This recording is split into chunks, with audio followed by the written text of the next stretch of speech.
These are stories about murder. Could there be a hidden clue? Things that are exceptionally alarming. Like what? Just alarming things. Because he's at the bottom of the ocean, every little sound is intensely magnified. He hears animals eating his friends and crewmates. Oh my God. Instead of scattering ashes, he had simply dumped them in the parking lot. In Germany, before a royal court. Thought she was Polish. No, the magician is Polish. This is 3 Shots In. And today, we're talking about...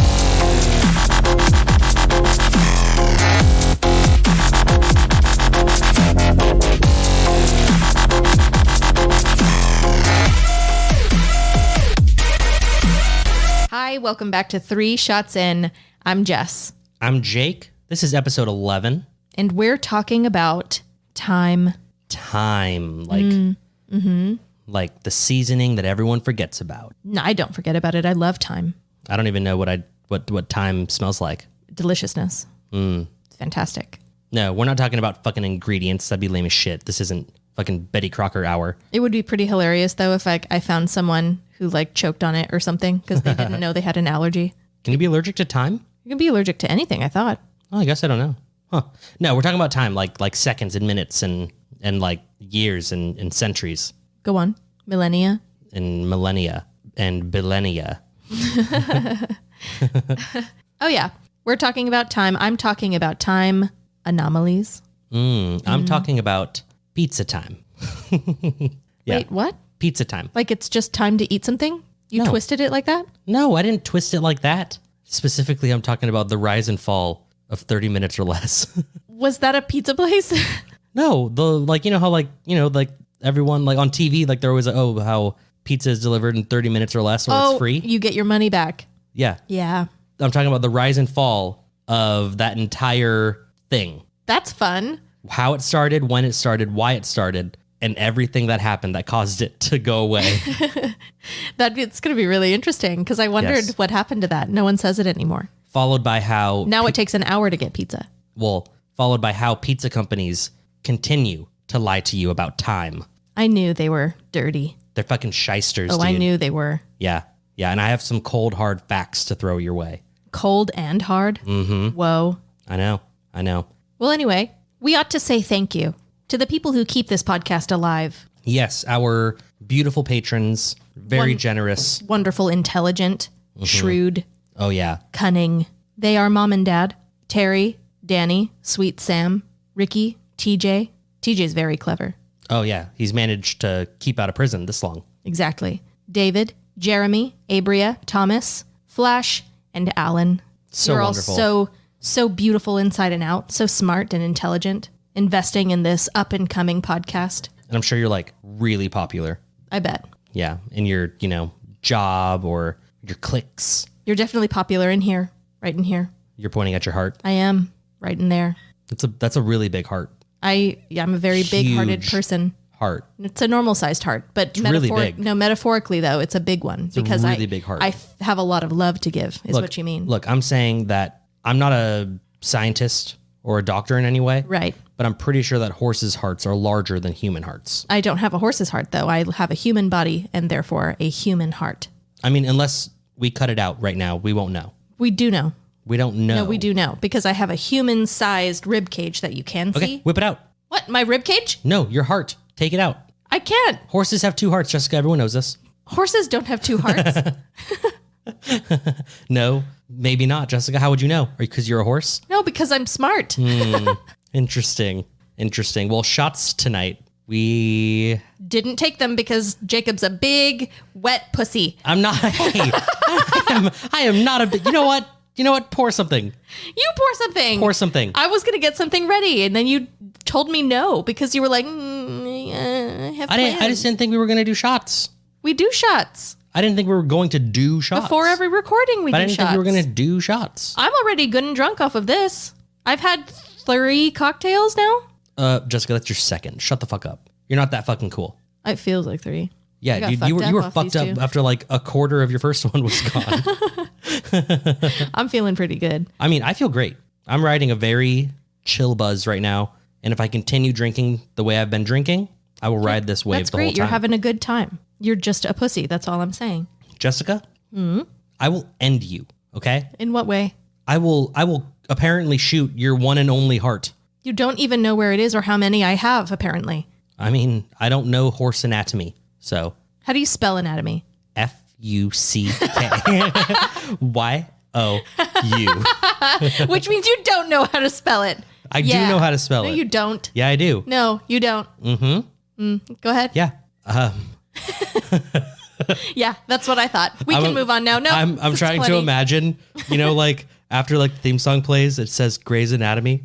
I'm trying to envision that. That's your reference? Because then I can know how to spell anatomy. Go ahead. What is the Grey's Anatomy opening sequence in your mind spelling for you? A-N-A-T-O-M-Y.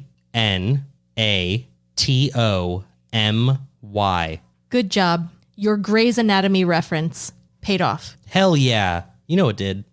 I do know that. Boom. Yeah. See, I was thinking of a regular thing. Like what? Like basic, horse anatomy? Like basic knowledge. I was Like thinking of that. equine anatomy? Yeah. I wasn't thinking of that. I was thinking of just regular stuff. Whatever. And not a lady show. Whatever. Like well, lady you were stuff. talking about your cocktails. Okay. What are they? What were you drinking? I was drinking Or still are, I guess. gin and tonics. Yep, gin and tonic. It's my favorite thing. What was that gin? The Empress gin? Is that what it's called? Oh, yeah. It was my Empress gin.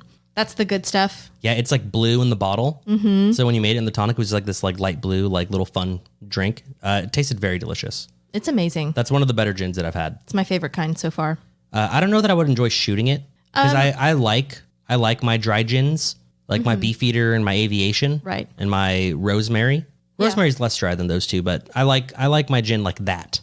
This is more of like a fruity gin. You like your gin to bite back. Yeah. You're not biting it, but you know what I mean. I like it to hurt going down, and then all I taste is these amazing florals as I'm breathing for the next like minute. Right. Yeah. It's like if you took tea and made a very hard liquor out of that tea. If the tea game, if Tivana got in the liquor game, I think they'd kill it. Right. I would drink a Tivana, a hard seltzer. That'd be pretty good. No, probably. I wouldn't drink a hard seltzer. But you know what I mean? No, they If would ruin it. They get in the seltzer game. No, just make liquors. Whatever. Jess, Yes. do you have any updates? I thought I did have one. Oh, I've decided against learning the Avada Kedavra spell. You chose not to? It hasn't been offered to me yet, but I think just because I'm very in character story-wise. I guess you did say that your first playthrough, you're just going to make decisions Jessica as I would. decisions, not like I'm going to make this person and he's going to be a goody two shoes, or I'm going to make this person and they're going to be Evil. fucking cunt. Yeah. Yeah. No, I plan on creating specifically evil psychopath characters and goody two shoes characters just to see how different the story is after that. Can you promise me this? My Hufflepuff character is going to be my psychopath character. The evil psychopath. Oh, yeah. Yes. I already planned that. Thank God. Yeah. My Ravenclaw is going to be the goody two shoes. And you're never going to play Gryffindor because they're lame. I might. I don't know. Maybe. I just really want to know. Apparently you get different quests and different stuff, with each one. Yeah, there's like house-themed storylines. Right. So I'll play a Gryffindor, I'm sure. I just don't know what I'm going to do with that one, if anything. I see. Updates for me. I don't really have any updates, but I did update you off recording that R. Kelly was in fact found guilty last year of additional charges and was just sentenced this morning, I believe, to, it's kind of lame. He was sentenced to an additional 20 years, right? So he'd be looking at 50 years in prison. But for some reason, they decided to allow him to serve Concurrently. 19 of those 20 years. So it's more like 30. So he's going to do 30 years Yeah. plus one. So 31-year sentence. Hopefully he fucks up while he's in prison, like he's prone to do. I think someone's going to murder him. I honestly think so. He's a pedo.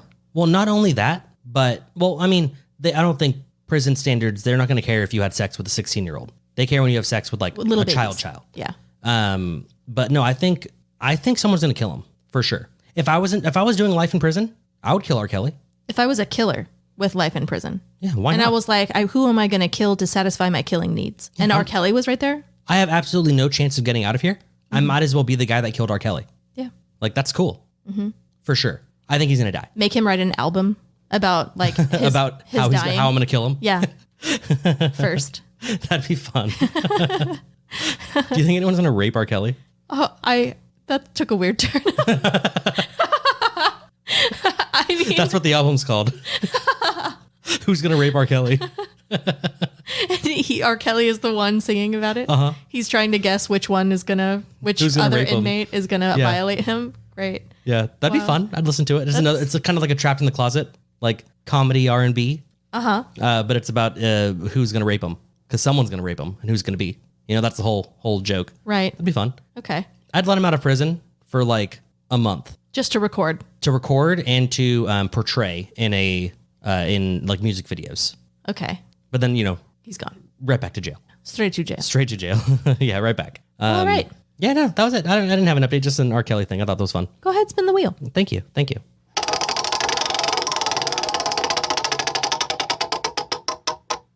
All right. So our time-themed wheel, here we go. Time for a colonoscopy. Which TV doctor is performing the operation? Do women get colonoscopies? Yeah. Oh, I'm thinking prostate exams.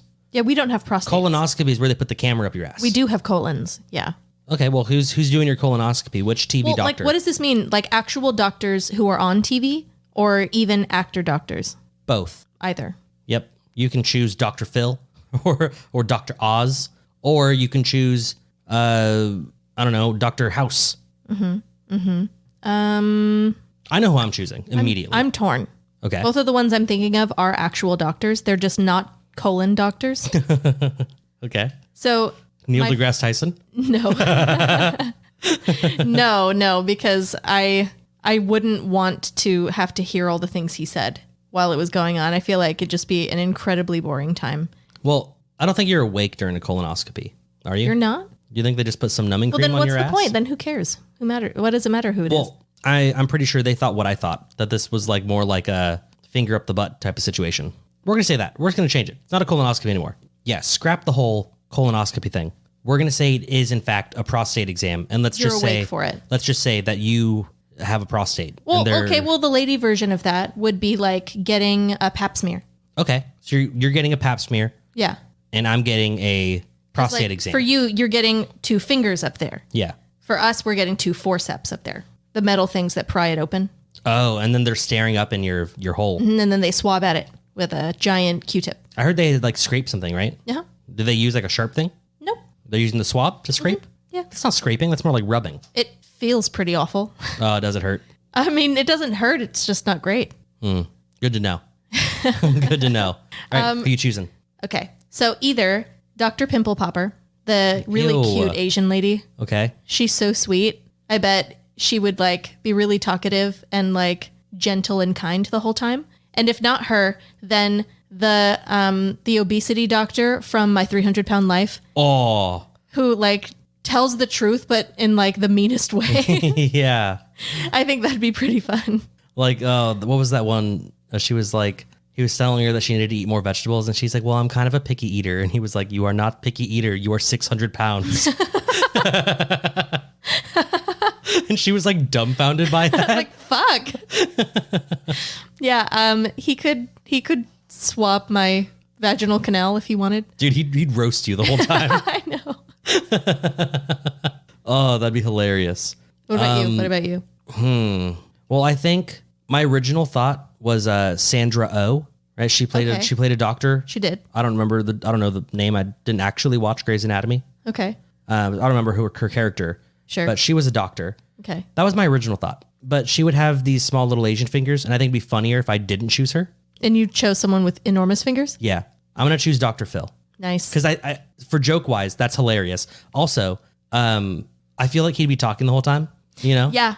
And like hearing Dr. Phil, I don't know why. I don't watch his show, but hearing Dr. Phil talk is like soothing. He has a nice voice. Yeah. And I bet you he would turn that colonoscopy, well, I guess for you it would be a prostate exam. He would turn that exam into like a counseling session. A life lesson. Yeah. No, he would start asking you questions about like, so how you been? What do you do? I'd be like, say it. He'd be like, open the door or I'm going to throw rocks at your window. Through your window. You dumb whore. Yeah. That'd be awesome. Uh-huh. And that's what he says right before he jams them in, I'm assuming they jam, right? Have you not had a prostate exam? No, I'm too young for a prostate exam. Well, you're getting close. I don't think so. 30 is when you need to start getting 30? I thought it was 40. I don't know. I guess I don't have a prostate. How many prostate exams has Terry gotten? That's when I need to get, well, Terry has a history of prostate cancer in his family. That's how his dad died when he was 11. He gets checked every month. You check them? Not, I mean, that's just a little bonus. But as far as like actual like doctor checks, he does that once a year just to be safe because his dad died so unexpectedly. Yeah. But for women, I thought we needed to start getting, what is it? Mammograms. Yeah, mammograms. That's where they squeeze your boobies. They squeeze them between two plates and they do a little like x-ray thing with them. Yeah, They're supposed to start doing that at 30, so I should be getting one soon, I guess. I heard that hurts. I mean, it's squishing your titty between two flat plates, so probably. But I had a coworker who was getting a boob mammogram, something like that. Okay. She wasn't going for that, some other thing. All right. But she had to get a mammogram as well. Okay. And she had never gotten one. And I was like, oh, dude, like, let me know if it hurts. Like, I've heard it hurts, but I don't know. And she said no, it didn't hurt at all. She said it was uncomfortable and weird, but she's like, because literally your titty is like... They're squashing it like a pancake. Yeah, they're just squishing that bad boy. It's a little pancake with a nipple on it. Yeah. And not even a nipple like in the middle. Like it's pointing out. It's like protruding. Yeah. Yeah. Yeah. God, I imagine it'd be so cold too. Maybe. Like what? They don't use heated plates, Jessica. They're going to use like cold ass plates. Don't underestimate the female boob. Like I can't... You think it can withstand the cold? I know it can. What's the coldest thing that your boobie has touched? Ice. What? Straight up ice. Like an ice cube? Or like you laid down in the snow? No, like I've taken like an ice pack before. You put an ice pack on your nipple? Yeah. Well, my whole boob. Were you breastfeeding? You had sore boobies? Yeah, it super sucked. What's the coldest thing that I've had on my nipple? Like other than like straight up ice? Mm-hmm. Because like, you see it on TV and you're like, oh, that's supposed to be like super hot. It's not hot. It's not hot at all. No, it's weird. It's awkward. And then you get water dripping down your body. It's not cool. It wasn't like weird or uncomfortable for me. It was nothing. Like it wasn't exciting at all either. Yeah. No, I think the coldest thing would be when during the freeze, the big freeze in Texas, we managed to keep water, but the water heater didn't work. Mm-hmm. Or no, we had lost power at some point from something. We didn't have any electricity. We did. A tree branch fell on our power line. And you all fled like little bitches. And I was like, I will stay. We had children to worry about. Oh my God, whatever. It wasn't even that cold. It was really cold, actually. I remember sleeping in my room and having like 1,000 blankets on me. It got down to like 40 something in here, didn't it? Yeah. In the house? I had Tally though. Tally was keeping me warm. Yeah, it got really cold. But I was still going to work. And so I was taking like freezing ass showers. That sucked. Gross. I've done that so before. bad. I've done that before. So like, I feel like I didn't breathe that entire shower. Yeah. Oh, because like every time you get in the cold, you're like, and like you just cannot get air in or out. It's the worst. Yeah. The first week, maybe 2 weeks that I was living in 29 Palms, it was the beginning of January, and the weather got down pretty low. Like not the lowest it can in this country, but it got down pretty low, like between 15 and 20. Yeah, that's pretty cold. It got real cold. And we couldn't turn the heater on. It stayed cold in the house. It got down to like I said, 40 something in the house, but it was, well, it's because you guys had propane and you ran out. No, we had just moved in and there was an issue with the company. So it wasn't even like put in yet. It was an empty tank. Yeah. So your propane that powers your heater and powers your water heater. Yeah. Were not operating. Right. But we still had electricity. So like I had electric blankets and electric heaters. Yeah. And I could heat water in like an electric kettle and stuff like that. Dude, you ever lay with a fucking heated blanket like on your bare skin, like your titty? Dude, heated blanket on your balls. if you have those. Okay. It's so comfortable. It's so nice. I really enjoyed it because I was freezing otherwise. We had an air mattress at that time too, so it was like extra chilly. Ugh. But anyway, I had to take ice cold showers. That was interesting. That's rough. I hate that. Hate that. It wasn't for that long though. All right. Well, let's end this random talk about cold and titties. And when we started talking about colonoscopies, we ended up talking about like boobies and being freezing. Well, whatever. All right, Jessica, you're up first with your time tale. Yes, I am. So when I heard about the topic, I thought immediately of like time travel. Okay. But I feel like most of the interesting stories regarding that we've all kind of heard or read about briefly. Like I feel like it's just kind of, those are the stories that get passed around. I don't think I've heard any stories about time travel. Really? Yeah. You haven't heard any like conspiracies about like the JFK assassination or Lincoln assassination or like anything like that even? Mm-mm. Okay. Well, I mean, I guess I've just done more reading about that specifically. Like, I know I've seen weird things of like, you know, when someone first invented the camera and they were like taking pictures, right? So like super old, like not even fucking electricity fucking times. And you see someone like walking with what looks like an iPhone. Like I've seen shit like that. Oh yeah. Well, I've seen but that. I just don't know that I believe that. I've seen that too. And I thought about discussing that, something like it. But I don't know. I just didn't want to. I didn't want to talk about time travel specifically. It came to my mind too immediately. And I wanted to challenge myself to find something different. Okay. So I expanded just a little. And I ended up finding something called time anomalies, or like little slips in time, like time loss type of things. Oh, yeah. Like someone's in the middle of something and before they know it, they think only this much time has gone by, but actually, kind of like the story we talked about last episode. Mm-hmm. The mountain rescue ranger, she thought only like maybe an hour had gone by, maybe 30 minutes even. And it turned out she'd been missing for 2 days type of thing. Yeah, I know. I've seen something on like the History Channel of like someone in like one of those like one-seater planes. Yeah. Like a flying storm. like across an ocean or something and going missing. Right. For like a month until they just show up flying. And when they land, they were like, "Oh, what do you mean? It was a regular flight. I was flying for like 3 hours." Mm-hmm. And, you know, their, I guess it'd be like an odometer for the plane says that they only flew that correct amount of miles, like no more, no less. And like nothing adds up as to how that plane could even fly that long. It's still with like a half a tank of gas and shit. Yeah. I think Katie talked about that. She was talking about the viral vortices and like anomalies in like the Bermuda Triangle and other places like that. There was like you said, a single seater plane or something, someone by themselves who had gone through some crazy like storm. And then it looked like they were in this like tunnel made of dark clouds. And they were like, fuck, like I'm fucked. I'm probably going to die. This is some weird fucking weather anomaly. I'm about to like, the pressure in here is going to get wild and I'm going to crash and I'm going to die. And it turned out they ended up arriving at their destination like way earlier than they should have. Hours or ahead of schedule. Yeah. Which does not make sense. No. So cool stories. But like I said, I wanted to challenge myself to find something I'd never heard of before rather than expanding on something I had heard even a little bit about. Mm-hmm. And so I found the Woolwich Foot Tunnel.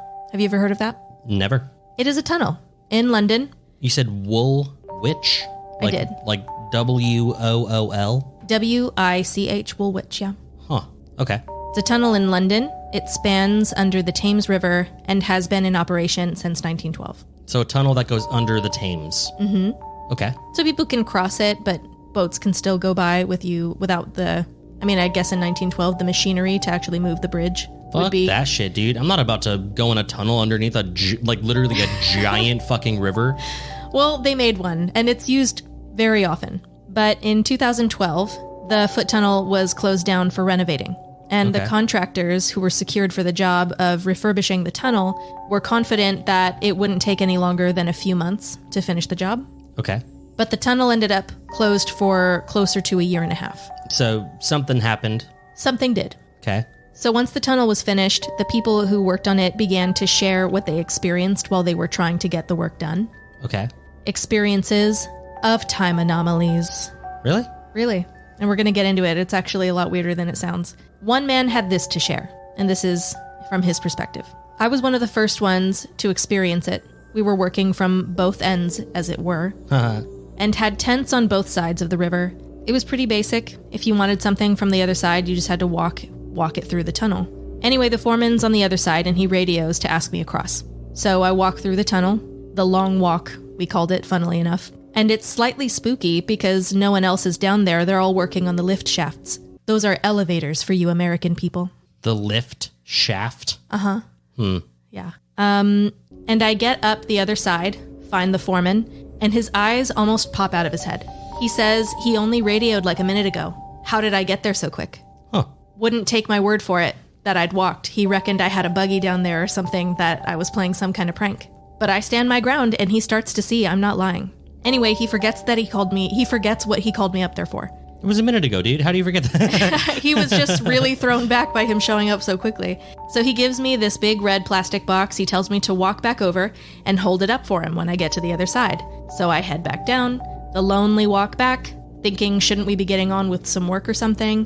When I get to the top, I wave the red box in the air and I radio the foreman. You just left me, he's saying. No more than a minute ago. That's when I start to feel a bit weird. What kind of weird?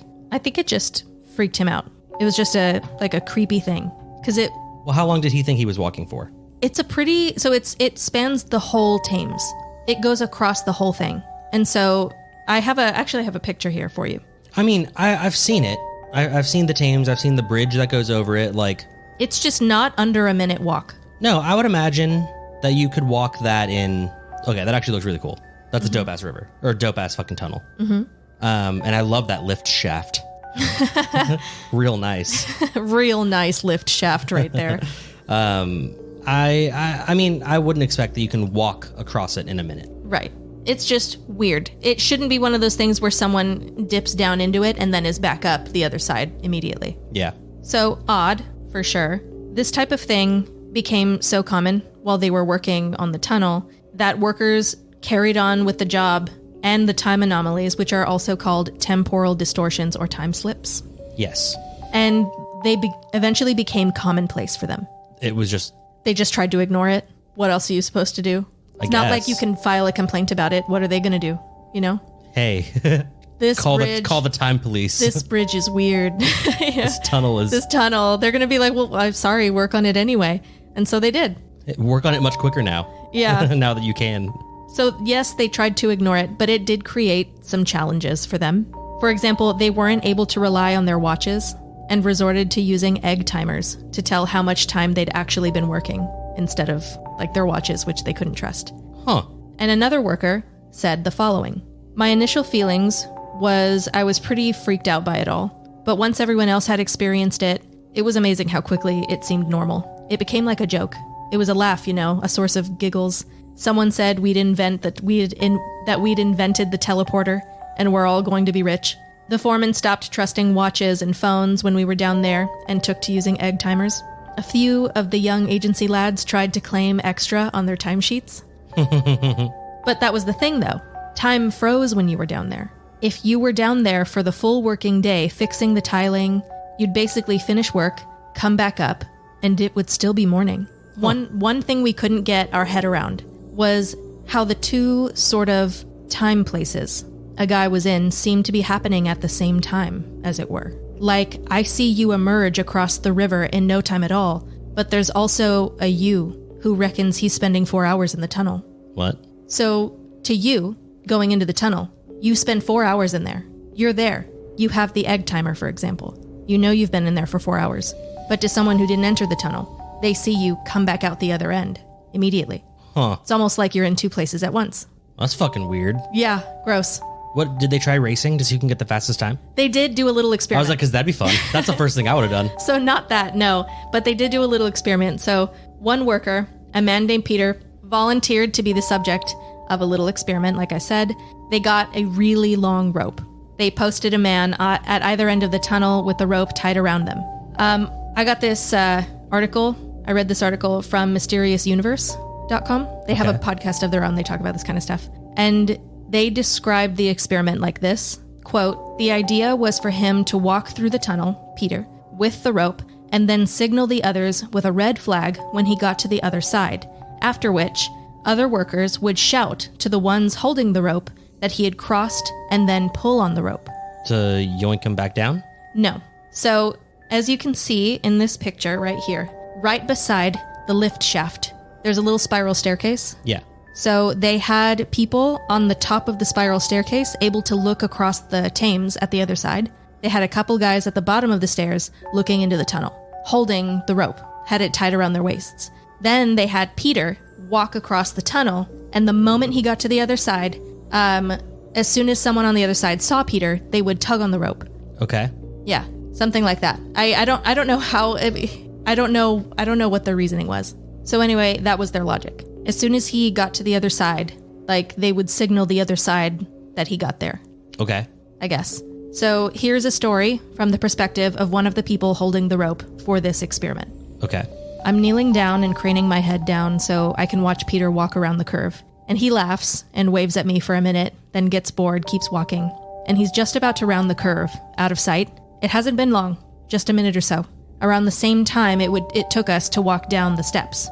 And I feel the rope around me tighten. Then I hear the lads up top. He's across. He's waving the red flag.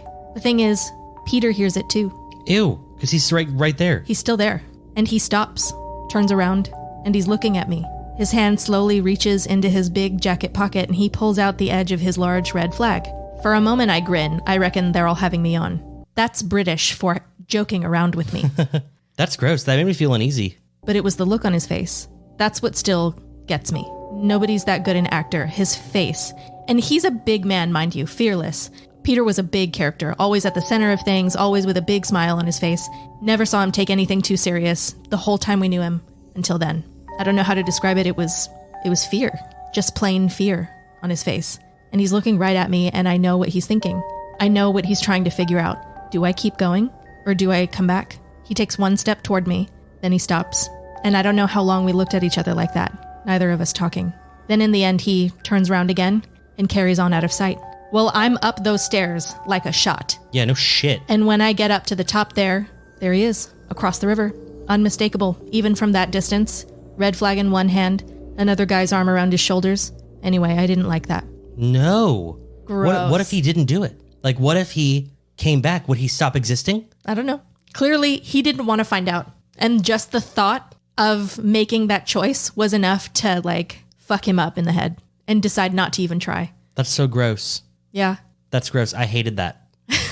I didn't like that at all. Yeah. I read that and I was like, that is no sleep worthy for sure. So having heard all of those, there are a couple more.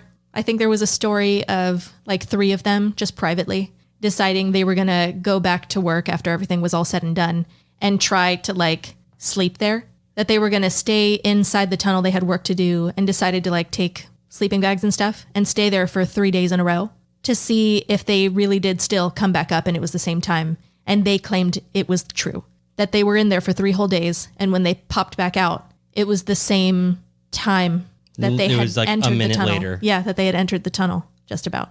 Now, I don't know if that's true. No Yeah. one seems to believe that one. But no one seems to believe most of these. Some of them, anyway, so the tunnel opened, these stories start getting passed around.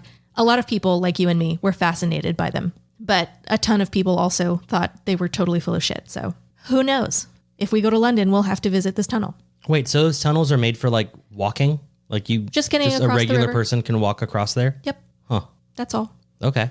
So, on the subject of time slips and the multiverse, I found this article on, I think it was like psychologytoday.com. It's that magazine. Uh-huh. So this psychologist named Lisa Broderick, she apparently likes exploring, she said, quote, where physics meet science, meet psychology. Okay. And she had this to say, and I thought it was really interesting. So I'm going to share it with you. Okay. She says, the nature of time is one of the biggest mysteries in science. Scientists simply do not understand what time it is. What time is, at least partially, because it does not behave the same way in every circumstance. For example, did you know that clocks installed on airplanes, or even further away, like on satellites, record time at different rates than here on Earth, even though they're programmed to work the same way? Yeah, didn't they say gravity affects time or something? No idea. But then how do you define it then? I don't know. You could say time's a constant and gravity can change or something. I don't know. Why would one have an effect on the other? I don't know, Jessica. How do fucking wormholes exist? Do they? I don't know. That's what I'm saying. That's all she's talking about. So she says, we all know that time has a physical component that is measured by clocks. This physical component of time exists because things and people move around in space. The motion of the Earth propels time forward in 24-hour days, 365 days a year. We physically experience time because we experience ourselves and things moving around. This is obviously true when you think about different time zones. It isn't the same time in New York as it is in Sydney because the Earth is moving. In fact, if you think about it scientifically, we're all traveling in time at 1 second per second. Yeah. So she talks about how Einstein theorized that time and space are linked together and found that the universe has a speed limit, and that's the speed of light. Okay. So while time and space are linked, nothing can travel faster than the speed of light. Right. But what about otherwise credible reports made by people who claim to have traveled faster than the speed of light, reports of actual time travel? We can't prove it, but people will still say that it happened. The internet is filled with stories about people insisting they experienced jumps in time, which are not merely 1 second per second, but decades or even hundreds of years. So these time anomalies or time slips are paranormal episodes during which someone or a group of people somehow experience traveling through time without knowing how or why it occurred. Okay. She brings up, as an example, a story in Oklahoma in the 70s. 3 workers are picking up cattle feeder equipment from one farm. They notice a white house on the property. When they come back the next day, there is no house, and no sign that there ever was one. One possible explanation, she says, Was that they traveled in the future and saw a house? is that the house existed in a different moment in time, and somehow all 3 of them collectively experienced it as reality. Now, whether or not the story is true, or any of the others are true or even likely, is something else. She asks, if it is true, how could it happen? One explanation is a credible but controversial scientific theory, the multiverse theory. We've seen many documentaries about it, you know, like Doctor Strange. Doctor Strange in the Multiverse of Madness. There was Spider-Man Into the Spider-Verse. Into Yes, the Spider-Verse. there was that. So we know how the multiverse theory works. We're all very familiar with it. Yes. Infinite number of worlds exist along different paths in time, which arise out of each passing moment, suggesting like the butterfly effect, you know, or Rick and Morty. I know what the butterfly effect is, Jessica. Sorry, I just wasn't sure if you understood. You don't need to dumb down the butterfly effect for me. I don't think Rick and Morty is dumb. God. Suggesting that different things happen in each of these universes. Yes. And support for that theory is another one called cosmic inflation. Time has inflation? No, not that way. So cosmic inflation refers to a faster than light expansion of the universe that may be responsible for spawning an unlimited number of disconnected universes that eternally are issued out of one another. This is where I get real scientific, and this didn't make a lot of sense to me, so please don't ask me that many questions. Okay. Cosmic inflation may have happened because during its very earliest instance of formation, the universe was expanding outward from a single point into nothing. Said a different way, the universe's faster-than-light expansion could be due to the fact that it was expanding into something that wasn't itself, where the speed of light wouldn't apply. That didn't make any more sense to me than the first one. No, in physics should just be a constant. It shouldn't be like, oh, well, they don't have math over there, so you can do anything. Right. I mean, so anyway, she says whether or not the multiverse or cosmic inflation or any of this is actually a thing, it just remains to be proven. This is all theory upon theory upon theory. But the theories, she says, are intriguing, and they solve at least one famous problem scientists have with time travel, which is something called the grandfather paradox. The grandfather paradox states that if you were to go back in time and kill your grandfather before your father was born, then you wouldn't exist in the first place to kill him. Okay. The multiverse theory solves that paradox in that you could kill a copy of your grandfather in an alternate universe and therefore still have been born in your universe if you were able to return to it. Okay. But then the problem with that is that if you killed your grandfather back in time, but it was actually a different universe, if you were able to return to the universe you came from, he would still be alive in that one. I mean, that kind of makes sense. I just thought that was all interesting. It's like just a bunch of food for thought. Did that confuse you? Yeah, that's retarded. Dumb. Fucking science. I think it's all super interesting.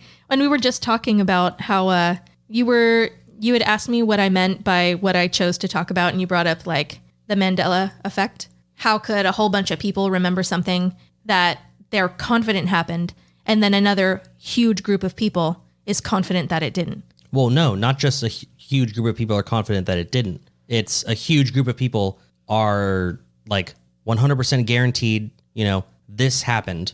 But if you look it up, it definitely didn't. Right. Everyone who actually looks it up and reads about it or finds a video of it or whatever, it was never that. Right. And the Mandela effect is named for Nelson Mandela. There's an enormous party of people who are positive that he died a certain year and are confident that they watched his televised funeral and everything. Yeah, obviously I'm too young to have seen a televised funeral Mandela if he was dead. Sure. But I remember in school learning about Mandela dying.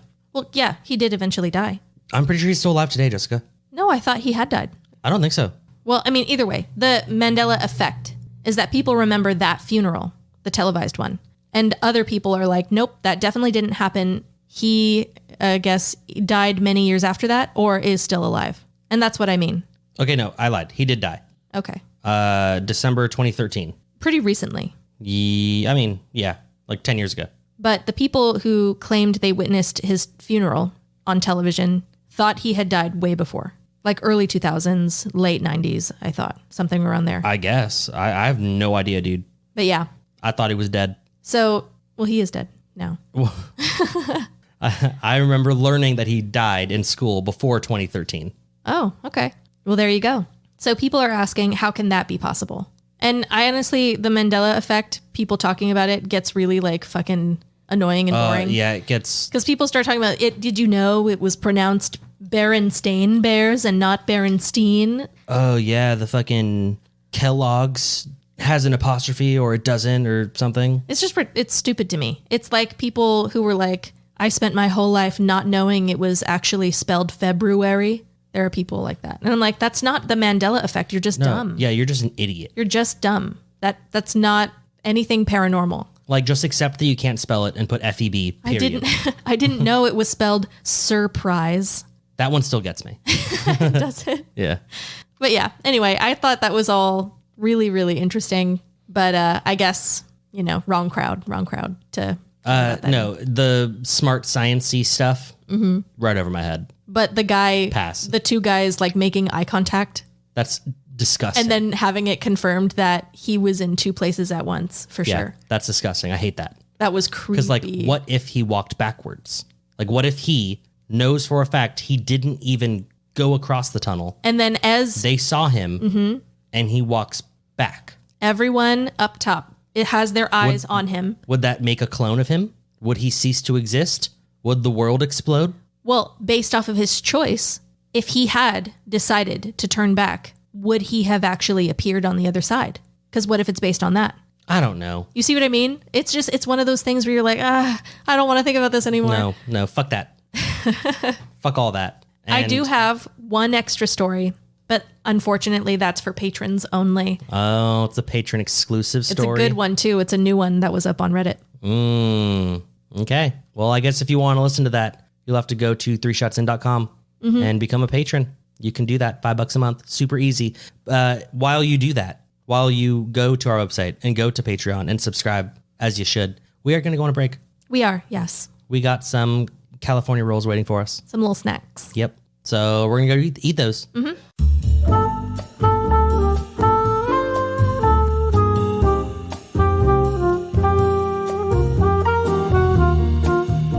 Wasn't that gross? That was disgusting, dude. I really didn't like that tunnel one. What do you do? What do you do if you're the guy?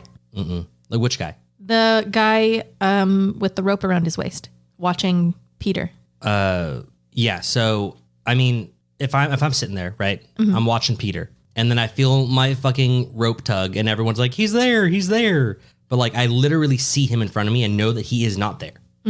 So either one of two things just happened. Either Peter is standing in front of me, and something that looks like Peter is on the other side of the bridge, other side of the tunnel, or Peter is on the other side of the tunnel, and I'm looking at something that looks like Peter. Oh, that's where your mind went? Yeah. That one of them was a fake Peter? Oh, that's disgusting. I would drop it and run. I wouldn't be there. I'd quit my job. I wouldn't return. That's disgusting. That's not where my mind went. My mind went to like that there were two of them because of that whole like dimensional sort of theory.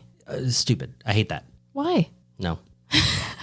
It's like it's like the whole like doppelganger shit. Okay, but like, then if you're Peter in the tunnel, what do?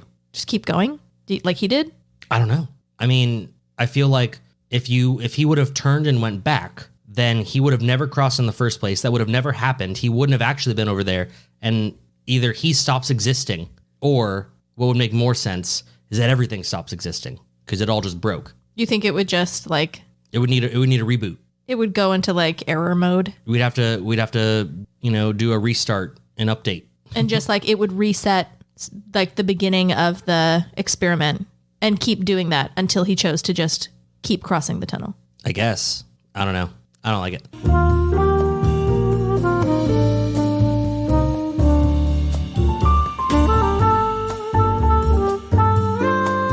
What if you threw a ball? Okay. What if you got a little like RC car and just raced it across? Would it get over there super quickly, or would it not? Because it's not a person. I don't know. Jessica, these are the big questions that you need to be able to answer next time. But I'm not a scientist. So how would I know how that would work in like a little time warp situation? they don't know how it works, Jessica. They make it all up. What? They make it all up. I know, but they have fancy things to say to back up the things they feel. I have nothing. There's nothing factual. You are just as credible as they are. I didn't say factual. I said I can't answer it. I'm saying even if you threw your best guess, that would be just as credible as their best guess because it's all bullshit. There is nothing to base any of it on. Do you think if Peter in the tunnel heard on the radio that he was on the other side and decided to come back out the end he came from and saw himself standing on the other side of the tunnel, there was a Peter on each side of the Thames? Yeah, 2 Peters. That would like cause the world to shut down? Is that what you said? Well, either the world fucking has to reboot to correct that mistake, or I don't fucking know. He just accidentally started Armageddon, like. It would just like plagues would start hitting them. Yeah, just terrible shit would go down. Like literally they wouldn't have time to question seeing 2 Peters because fucking nukes would be going off. Would you even feel afraid if you were Peter? Like that was his reaction. I'd be afraid that if I'm over there and I know I'm not, that it's something that isn't you. If I decide not to go over there, I can't change that everyone already saw me over there, even though I wasn't. So I'd have to go back, which would mean that everything stops existing and I die. That's the only way I could see that. Got it. Okay. And I really like living, so. It makes sense. I also like, the world existing. Allows me to play really cool video games and drink really good beers, like this Shiner Bock. Yeah. So allows me to drink wonderful whiskeys like Monkey Shoulder. Right. Top notch. If the world didn't exist, I wouldn't be able to purchase all of the Monkey Shoulder that I want. Exactly. Which everyone should own. Of course. Yeah, I didn't like that story. It made me feel gross. I felt a little queasy. Made you feel queasy? Yeah, a little queasy. That's disgusting.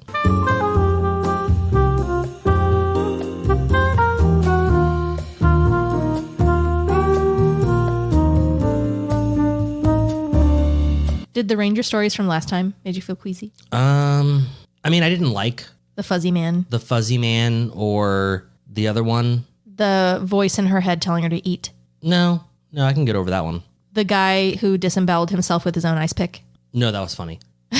That was sad. Yeah, that sucks. That's just, irony right there. The little hilarious boy, like the whole family dying. Oh yeah, the whole family. A terrible That's death. So brutal. Because their father thought he was one step ahead of nature. Learned that the hard and that way. Poor child. I know. Watched his whole family die and then sat under a tree and waited for himself to die, knowing I'm probably going to die. That's so sad. So sad. Leaving like a brother or sister with a broken leg in the Rebel. Ugh, terrible. Which is wild, right? I don't know of a kid who could fucking leave and go do all that. I feel like any kid who just watched their family die would be like crippled, right? And just wouldn't like be able to fucking leave. With grief, Yeah. Yeah.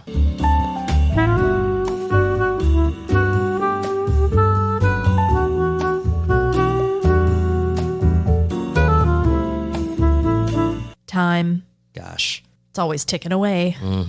How much time do you have left in this world? You don't get to know. Nope. This isn't the kind of world where we have watches that tell us how many minutes we have left and we have to work in order to gain more. Yeah, no, that would be like a really bad movie probably. Yeah, probably. Yeah. Yeah. Really terrible. You can, there's a kind of herb you can put in bread and stuff. We talked about that. Oh, yeah. Do you think it makes bread better with it? Yeah, I think so. You can put it on like pork tenderloin and chicken and stuff. Gosh, if only there was a company who took wood and made it better. They took their time on it. Oh, if they took their time on it, it'd be great. If only that something like that existed. Well, it does. Guess where it exists. Ooh. Okay, let me try that one more time. All right, hold on.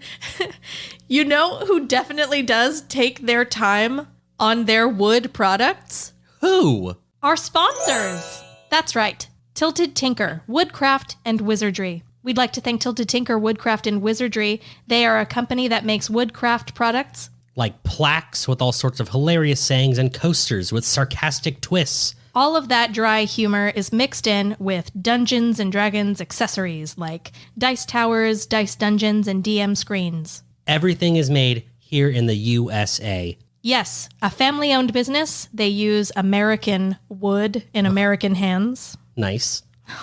They personally create all of their merchandise. Yes, they are close friends of ours, but that's the most that we'll say. It could be anyone, but they're fantastic. They are fantastic, and it really could be anyone at all. We own many of their products. That's true. All of them are of great quality. The greatest. You can visit their website at tiltedtinker.com. Reach out to them at info@tiltedtinker.com. They are Tilted Tinker on all their social medias. That's Tilted, Tinker. You should go and buy something from their website because they're awesome. And they love us, just like we love you.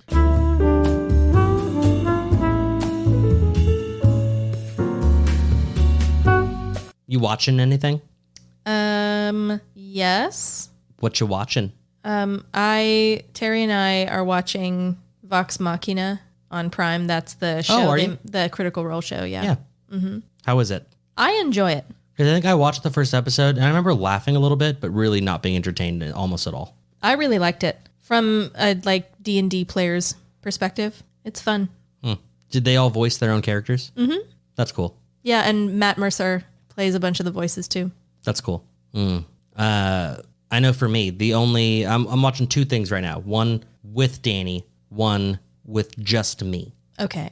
So with Dani, we're watching How I Met Your Father. Oof. So we watched the first season. Yeah. Maybe a few months ago, 3-4 months ago. Okay. It's pretty bad. Yeah. I didn't know that for a fact. I didn't watch it myself. I just heard some bad things. Don't get me wrong, it wasn't terrible. It was good enough that we watched it while we were on our phones and laughed from time to time. Mm-hmm. It's the same. It's not a great show. I don't like to really sit and watch it. I really don't. You said it's the same. You mean the second season isn't any better? No. I couldn't tell you any of their names. Oh, really? I don't know their names. You just know I just know Duff? British man and Asian girl And Hilary are Duff. kind of funny. And Hilary Duff has a really nice butt. She does. That's true. Yeah, there's a British guy and an Asian lesbian woman. They're probably the funniest characters. Mm-hmm. But I couldn't tell you their names. And I'm like I said, 2 seasons. I'm 15 episodes into this show. Couldn't tell you. Wow. I just finished watching Wednesday with the kids. How's that? I enjoyed it. I remember you started the first episode when I was sitting there, and it seemed like 50% funny, 50% super cringe. Yeah, there's a lot in there that it's meant for the younger audiences, or just the lamer ones. But all in all, I really enjoyed watching it with the kids. And I would definitely watch it by myself. Even if the kids weren't here to watch it with, I would watch it. Okay. I would have watched it, I guess. Okay. I probably won't watch it. I would still think the parts that I thought were lame with the kids were lame without the kids, though. Yeah, I probably won't watch it. It was a lot of cringe. It that remains pretty constant, you know? But I don't know, just a lot of really cool story concepts and cool scenes, brutal instances in the story. Yeah, there's some murders or something. Some murders. Yeah, no, straight up murders. There's gore and a torture scene and Oh, that's fun. yeah, which I wasn't expecting. I was very pleasantly surprised. Okay. Well, I know the other show I'm watching just by my lonesome is House of Cards. I'm rewatching it. Mm-hmm. I had stopped watching it when Kevin Spacey was removed from the show. Yeah, he was removed. They killed him off or something. Mm-hmm. And the wife was now the main person. Yeah. And that just really didn't interest me. Okay. So I didn't watch that last season, but I'm going to rewatch up until that point again. I heard it stayed good. I mean, I didn't watch it myself. I didn't even watch until Kevin Spacey. I'll probably removed. watch the whole thing. Yeah. But yeah, and it just sucks because that is an amazing show. And Kevin Spacey had to be a terrible person. And now that show is no more because he's fucking terrible. He's an awful person. He's at the very least a fucking pedophile and rapist. And at the worst, a fucking murderer. Yeah. Yeah. Terrible. Horrible. If any of it's true, really seems like I said, at the very least, he's a pedophile. Yeah. And a rapist. Yeah. That's like the least of his offense, or at least attempted shit Sure. would be the least. Right. I don't know. I don't know. If a bunch of people brought cases against him and they all like failed in court or something, maybe I can give him the benefit of the doubt. But considering that most of them died in tragic accidents Unexpectedly, the day before they were meant to appear. it makes it seem like it was very real. It did Yeah. happen, and he paid to have them killed or something. Right. Wouldn't surprise me if he and who's the music artist that is in prison? He just got sentenced. R. Kelly. R. Kelly. Maybe he and R. Kelly were buds. R. Kelly didn't kill any people, or the women that accused him didn't. They have two different styles. Okay. But their preferences fall in the same age range. It sounds like. Yes. Not quite the same gender range. No. But no, same age range, yes. But yeah, no, R. Kelly had a little more class. Did he? Yeah, a little bit more. He paid them. He gave them money and said, drop the charges. Go live your life. Not die and drop the charges, That's true. I feel like giving money puts you a step above murder, Mm-hmm. Like you're still not a decent human being anywhere near it, really. But probably better than murder, my opinion. Yeah. Just my opinion, though, Right.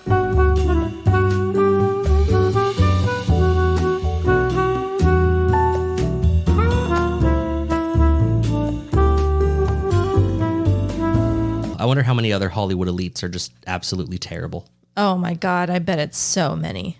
Right? So many. It's got to be. So many. We saw how easy it was for R. Kelly to get away with it for so long. He was literally in the limelight for a lot of it. Yep. Like his courts and all his court hearings and shit, like that was like big public news, and he still managed to pay them off and just continue doing it. Mm-hmm.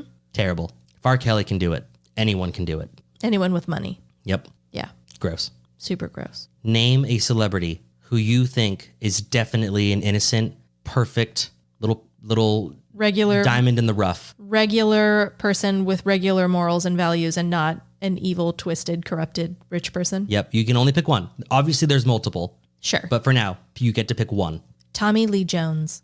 Tommy Lee Jones. Bet you he's one of the good ones. I hope so. I really like him. I like him too. I would say Ashton Kutcher. Yeah. He seems like a straight and narrow type of guy. Mm-hmm. He was active for a while there. Oh yeah, he did the whole working against sex trafficking. Yeah, human sex trafficking. Yeah. Well, that's nice. Hopefully they remain like high up in our moral view. Yep. And you should all try to be like Ashton Kutcher, Yeah.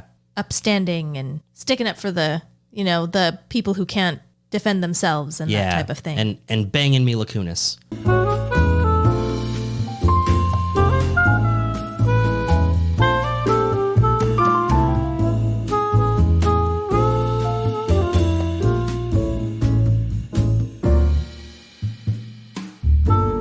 I bet we all wish we could bang Mila Kunis. All of us do. Yeah. I've seen her without makeup, looking probably like her worst. She's still super cute. So hot. Super cute. Super cute. Super hot. Big Would ol' bang. Big ol' eyes. Mm-hmm. Let me rephrase. Big ol' eyes, but not like in an Amanda Seyfried way. Oh, no. She's got creepy eyes. She's got Gollum eyes. That's a pass on Amanda for me. I'd smash. Maybe in Doggy, I don't got to look at her eyes.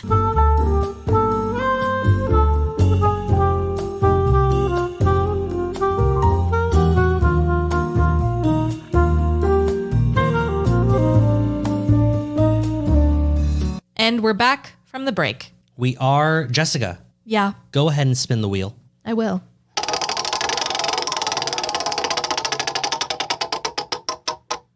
All right. Your time is up, like life-wise, at the worst possible moment. Okay. What is that? Shitting. Your time is up. Yeah. Like you are just dead. Yeah. What is the worst possible scenario for you to just die in? Shitting. Like Elvis? Yeah. Or was that Johnny Cash? Now listen. Did Johnny Cash die in the toilet, or was that Elvis? It was Elvis. Okay. Now that's there's a silver lining. Like, I just feel like it'd be really embarrassing to die on the toilet. Yeah, but then, like you said, silver lining. When you inevitably shit and pee yourself, it's right there. It's disposed of. Mm-hmm. There's no cleanup. Flush. Exactly. I just feel like it'd be really embarrassing. There are worse ways. It'd be really embarrassing to die choking on like a cucumber I was practicing fellatio on. Because didn't someone die like that in one of your stories one time? Yeah. Yeah, it was a That girl. was a true one. It was, she really did die that's that 100% way. factual story. She was apparently, well, they believe, practicing giving head Yeah, because with a cucumber because she was like, she met a guy on Tinder or something and he... No. Remember you said she was in the middle of gardening and a guy rode by on a bike and saw her and they had like an exchange and he was wearing those tight little biker shorts and she saw that his like dong was massive. You're missing context. Like that, you're mixing up two stories. Am I? Yeah, because she didn't just see a random guy and thought, oh, I'm going to practice sucking his dick. It was... She asked her out on a date, I thought. She was going to go on a date with a guy that she had met on like a fucking text app or something. Okay. And so she saw a picture of his penis. She knows that he has a giant penis. I thought she saw him in biker shorts. No. She knows that this man has a giant penis. Okay. And so she's like, shit, I've never handled anything like that. And so she buys like Go into my a eggplant. well-endowed fucking My eggplant cucumber. garden. And it was like, I think she was just like, she wasn't gardening. She was literally just walking around outside, which I don't know that if you're going to practice. No, I really don't think that's... I can pull up the video for you. I don't care about that. I can pull up the video. I can play what you said on the podcast. I'm telling you right now, Jessica, she was apparently walking around her backyard. She stepped on the like reiki part of a rake. The stick came up, smacked the cucumber dead on. So the whole thing went down into her throat and lodged there, and she died in her backyard. It's like a dirty cartoon. Yeah. That's embarrassing. Oh yeah, that's really bad. That's super embarrassing. Oh, I saw it on 1,000 Ways to Die. I told a story one time of people dying in the middle of doing it. And there was a couple doing it on a balcony and he fucked her off the balcony. Yeah. And she fell down and died. What do you do? What do you mean? What do you do? I mean, like, do you run downstairs and see her dead body that you know is dead? Do you call police? Do you just accept your fate and smoke a cigarette or like jump off with her? Like, what do you do? Just to save face. Like, let's just both die. Yeah. Like, I'm going to be known as the guy who fucked a girl off a balcony anyway. I mean, that's in best case scenario, involuntary manslaughter. You thrusted so hard. She ended up, I mean, listen, if they were fucking on the balcony, they probably weren't doing it the normal way. They were probably thrill seeking. Remember that scene? She was probably, her back, the back was probably on like the railing. And he had her lifted up and was just ramming. Yeah, it could have been that. Like something like that. Like in Underworld, the werewolf one. Oh, Rise of the Lycans? Yeah. Yeah, they fuck like sideways, like on a mountain or something. He's like, wee! And his upper body is hanging off like at the edge of and she's just riding his dick. Uh-huh. Mm-hmm. His big werewolf dick. Uh-huh. Yeah. Yeah, from something like that. Like that would be really embarrassing. For sure. Honestly, the cucumber one is way worse though. Yeah. Than fucking someone off a balcony, dying because I got thrusted off of a balcony. Yeah. Well, I know my answer. Worst possible scenario is if I'm like watching porn on my phone and I just die. With porn on your phone? No, well, think about it. Why would that matter? No, think about it. You walk in and like, whoever finds me, right? Probably in my living room or my bed, right? But you're like rigor mortis and the phone's still... Yeah, the phone's in my hand, right? And it's like full on like Netflix, just loop, just continue the next video or some shit. I don't know what's going to land on, right? Could be anything.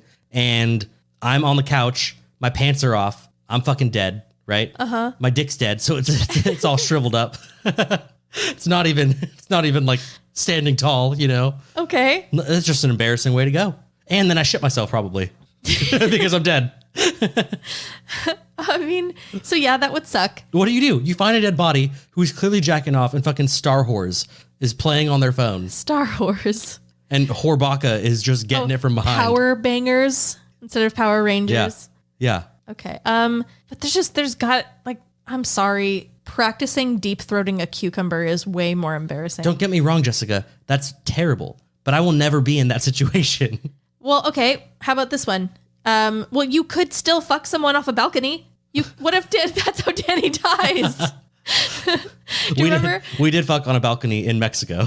Do you remember that story? The same episode you talked about a guy where he and his like mistress or something liked fucking around with food. And so he was like, hey, I'm going to do you while you put like a eggplant or something in your mouth, or a squash, or maybe it was a cucumber as well. It was also a cucumber, but they didn't have a whole one. They had only like a sliced one. So it was like just like the end stumpy part of it. Yeah, it was like cut in half or something. Yeah. And she was like bound. And so he told her to like, he was like, putting it in her mouth or whatever, in her vagina and back in her mouth and whatnot. And then he put it in her mouth and told her to hold it there. And then a fire started in the kitchen. Well, because then he was like, oh, I need to feed my dog. But then he ran out of dog food. He's like, oh, I'm going to fry my dog up some bologna or some fucking shit. He went out to the kitchen to find the fruit, to find her or a cucumber or something. And when he grabbed the cucumber, his dog wanted meat or something. So he maybe he was drunk or high as well, or probably both. And he threw lunch meat on a pan. Yeah. On the stove. And then was like, oh, I'm going to go outside and smoke a cigarette while that's going on. No, then he went back in to her with the cucumber and they kept doing their thing. Then he realized he forgot the meat on the stove and it started like setting off fire alarms. So he was like, oh, fuck, hold on. And he runs out to stop the fire, puts the fire out, and then goes onto the balcony to have a smoke. And when he comes back, she's dead. Yeah. From the cucumber. That looks really bad. Super bad.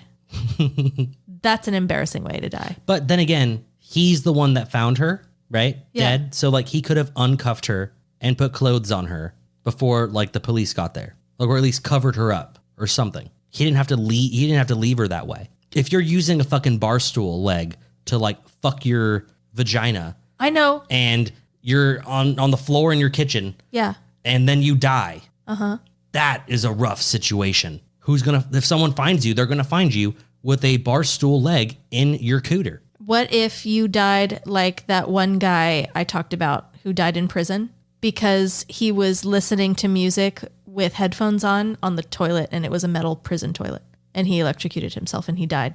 You don't remember that? Listening to music? Yeah. You got electrocuted from listening to music? Mm-hmm. No, I don't remember that at all. So it was, I think it was one of the Irony episodes, because he had avoided the electric chair very like narrowly. And then he ended up listening with like, I don't know, like the wiring was faulty and it shocked him, but he was sitting on a metal toilet at the time and he was fully nude.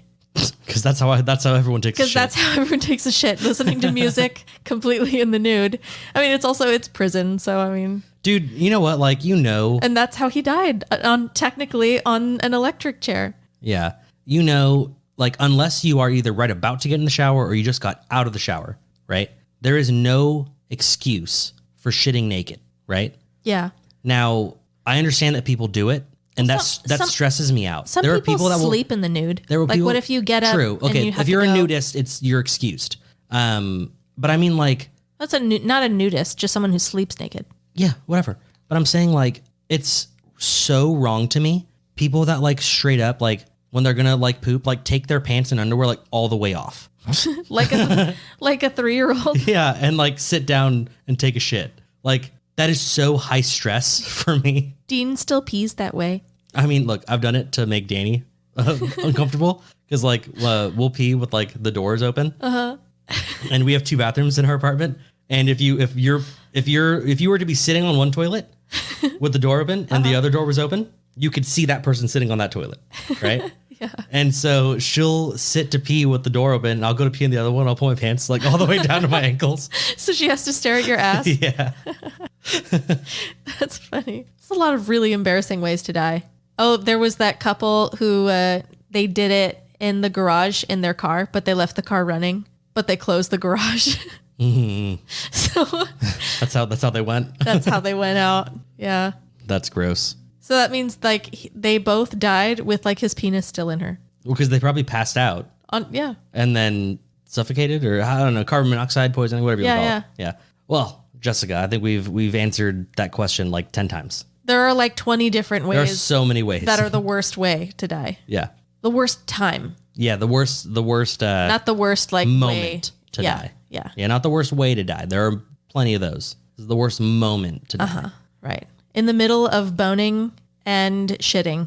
And masturbating. Yeah. Mm-hmm. Well, all right. I think it's time for your stories. That's it. It is time. Thank you. So my original thought when I was doing my first search was I searched 30-minute or less nightmares, like 30-minute or less, like pizza delivery nightmares. Okay. Because I was specifically looking for like a pizza delivery driver, right? Who got to a house and wasn't on time, and the person got like super pissed and they beat the shit out of him, or they killed him, right? Or pizza delivery guy got there 2 minutes late and they demanded free pizza, so delivery guy just lost it and fucking murdered them or something. I was trying to find something crazy and wild. Like I'm here with the meat guy. Yeah, like I'm here with the meat, and then just fucking blast them. Yeah, I was trying to find something just absurd, right? Like crazy. Shit like that has happened, but there really isn't a lot of story or context to it. Most of the time, pizza delivery guys, if they're involved in anything, it's because they got robbed. Yeah. Like people will jump them and take all their tip money. Like some quick cash. Yeah. Yeah. But this led me to an interesting article. And we're going to title this "The Rise and Fall of 30 Minutes or Less." Okay. Okay. So everyone's heard that phrase, 30 minutes or less. We'll get into where that came from. So back in 1979, Pizza Hut was the like number one fast food pizza place. Mm-hmm. Right now, they didn't deliver pizza back then. They had like pizza shops, and I don't know if you remember like the old school like Pizza Huts when we were kids. They had like salad bars and like pastas, and you would go and you would eat there. You would eat at Pizza Hut. A dessert bar and everything. So obviously, it was like Cece's Pizza now. Kind of, yeah. Like obviously, it's not the same anymore. Mm-hmm. But back then, that's how it was. Domino's didn't do that. Domino's was just pizza, and they were delivery, or you guess you could pick it up too. So because Pizza Hut didn't deliver, the Domino's CEO decided that he was going to promote that not only did their company deliver pizza, but they would deliver pizza faster than any local pizza place. Okay. Bold. So at this time, there was no industry standard on pizza delivery times, right? No one fucking knew. Yeah. Now, Domino's had been tracking their deliveries, and they found that their deliveries were typically less than 30 minutes. Right. Like 90% of the time, less than 30 minutes. So they thought, okay, well, that's doable then. We'll just make that statement, right? That we'll get a pizza to you in 30 minutes or less, or the pizza's free, right? We do it anyway. Yeah. People will feel like they're getting a better deal or whatever, and so they'll come to us. And even when, apparently, this also worked out for them in their favor, because even when the pizzas were late, apparently very few people actually took free pizzas. Most people would be like, oh no, like, don't worry about it. Like, you're only a couple minutes late, like, and they would pay for the pizza. You said 30 minutes or less, but it's only been 34 or whatever. Yeah. And so they would just pay for the pizza. Obviously, there were people that took advantage of the shit and would like order pizza and like turn off all the lights in their house. So that way, like, the delivery guy didn't know which house to go to. And then they would be like, oh, you're 31 minutes. Oops. Give me our free pies or whatever. So and this happened a lot, right? And in 1986, they changed it to, if the pizza is not there in 30 minutes or less, you get $3 off your pizza. Okay, which in 86, I don't imagine that a pizza was more than $6 anyway. So. Okay. Well, I mean, that's cool. Yeah, that's nice. So apparently 30 minutes or less was an insane success. It improved Domino's like market share. Like it was valued super high. Domino's became the industry standard for not just pizza delivery, but food delivery, period. Oh, wow. So everyone was expected to... Oh, yeah. To match that standard. If Domino's can do it, why the fuck can't you? Yes. And they quickly jumped to like the number one pizza place in the United States.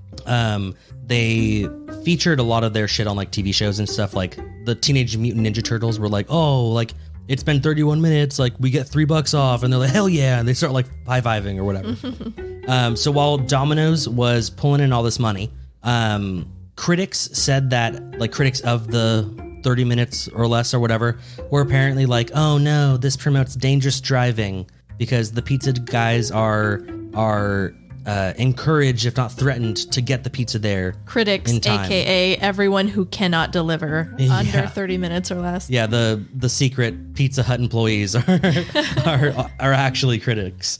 And, you know, some crashes happened. You know, like in 1989, there was a car crash where a delivery driver had left a woman with spinal injuries. Oh. So pretty rough. That's bad. In 1990, a 41-year-old woman died as a result of a car crash from a pizza delivery driver.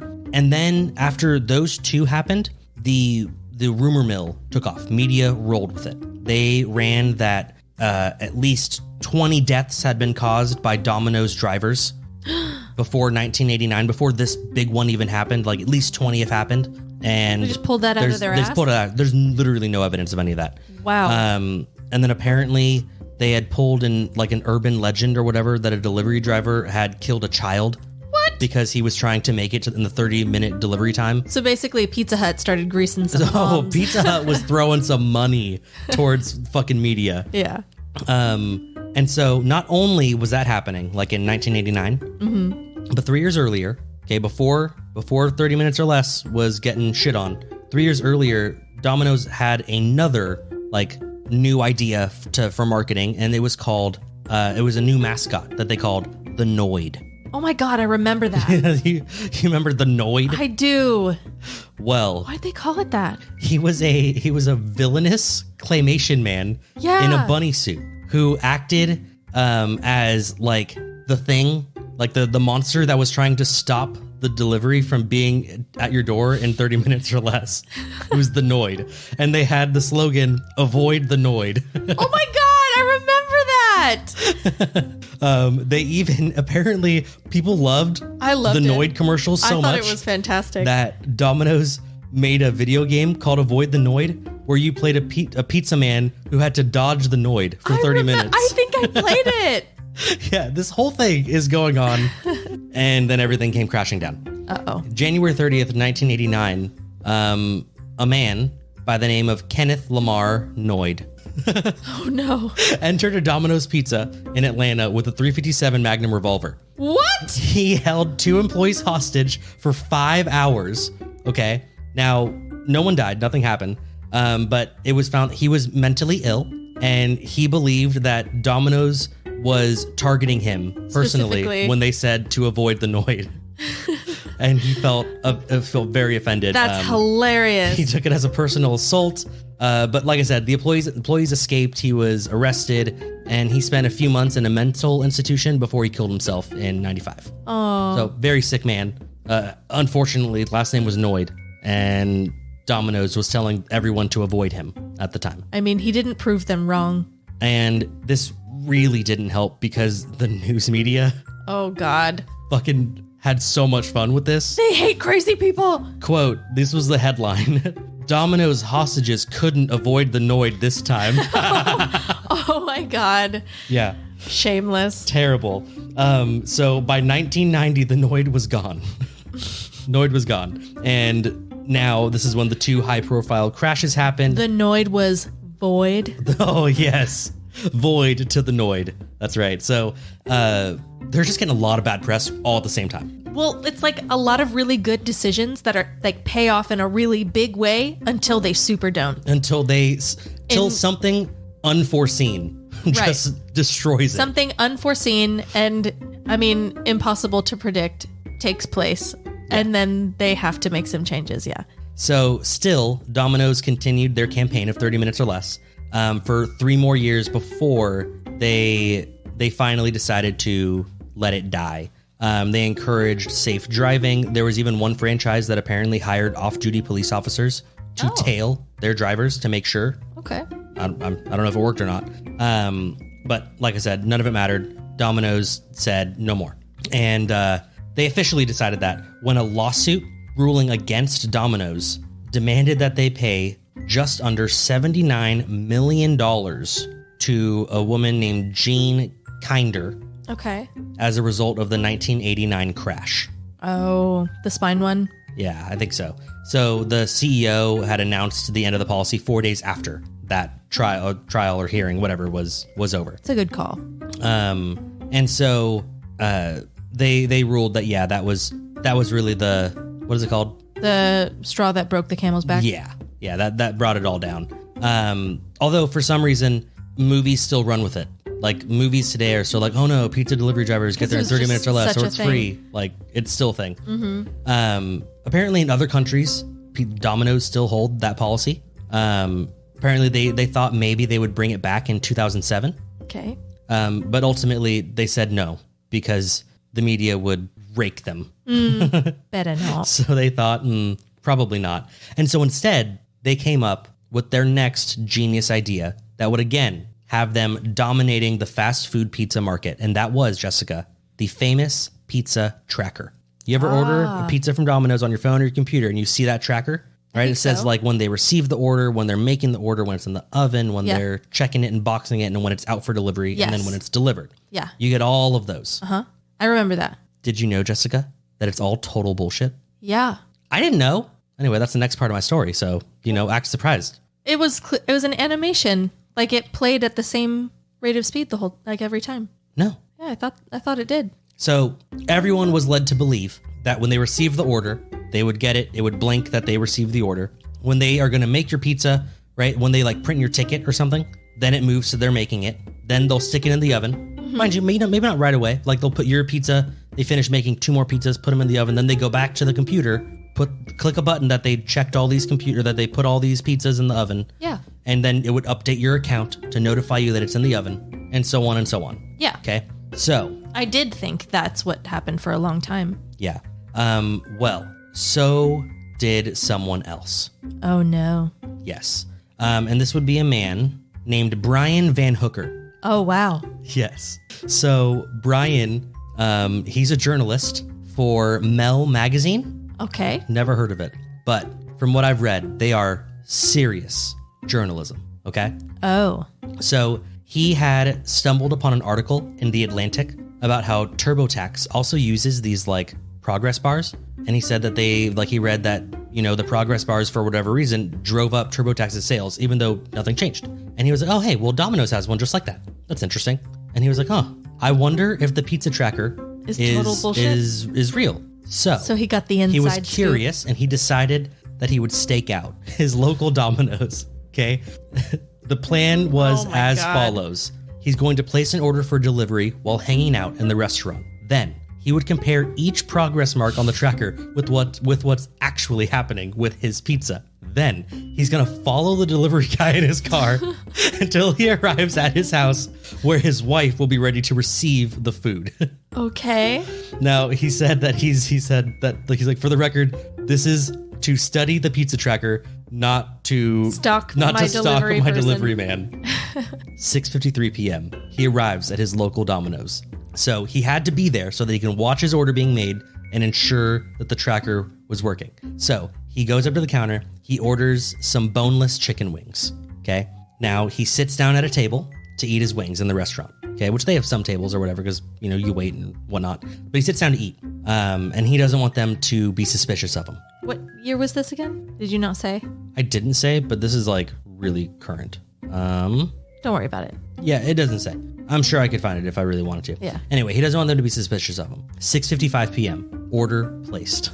He said that as soon as he received his chicken, he placed an order to his house, right? And he ordered a half plain, half Hawaiian pan pizza. Okay. This would be a very unique order. To make sure that no one else would order this pizza. Yeah. He would know it. And the Pizza Hut, the Domino's that he's at is one of those like newer ones that has like a glass thing that sections off so you can see the entire kitchen, right? From sitting in the lobby. That's where he is. Now, he said that the tracker pops up on his Domino's app confirming that his order was placed. And he said that he was sitting there using his chicken to stealthily shield his phone from the Domino's employees. Who are looking over his shoulder the whole time. Apparently. So he says, fortunately, this kitchen had that glass like I mentioned, so he was able to see everything. He's like, perfect. 6:56. We're firing it up. He says, I don't really know what that means. He's like, but the tracker updated that they are firing it up. In the oven. I'm assuming that means that they're turning on the oven for me. He's like, which doesn't make sense because I've been watching them make pizzas. Yeah. He's like, but whatever. Okay. Like, moving on. 7:02 p.m. Your order is in the oven. He said the tracker hits its next stage and tells me my food is in the oven. But I saw none of this happen. From what I can tell, my order hasn't even been assembled yet, much less already baking in the oven. I fear that maybe I missed this happen. I'm totally botching my mission. I also worry that I'll have to do this whole stakeout another day, which means I'll have to eat Domino's again and sit in this Domino's ordering chicken again. They're going to think I'm that guy. He doesn't want to be that guy. 7:06 p.m. Okay. 4 whole minutes later, his order was finally made. Okay. He said, turns out I didn't miss a goddamn thing. Says at this time, he sees the Domino's employee grab a pan and start building up his pizza. He sees them make the half Hawaiian, half regular. He said within a minute, the pizza is built and it's placed in the oven. And he says, despite being impressed with this amazing oven that they have put my pizza in, I have now proven that the tracker is utter bullshit. He says, I even text my wife, who's waiting at home to receive the pizza. I tell her what I've discovered. Here's a screenshot of his text messages. It's all a lie. The pizza tracker is complete bullshit. Yes. So he says, needless to say at this point, I'm crestfallen. A full 11 minutes had gone by before my order had even begun, and it was placed in the oven at 7:07 p.m., 5 whole minutes after the tracker told me that it was in there. This is from this point on. From this point on, I know it's all a lie. There's no going back now, Domino's. The secret is out. 7:08 p.m. Perfection check complete. He says, no, there's no perfection check. You just put it in the oven 1 minute ago. It's not done. 7:12. The Domino's employees grow suspicious of me.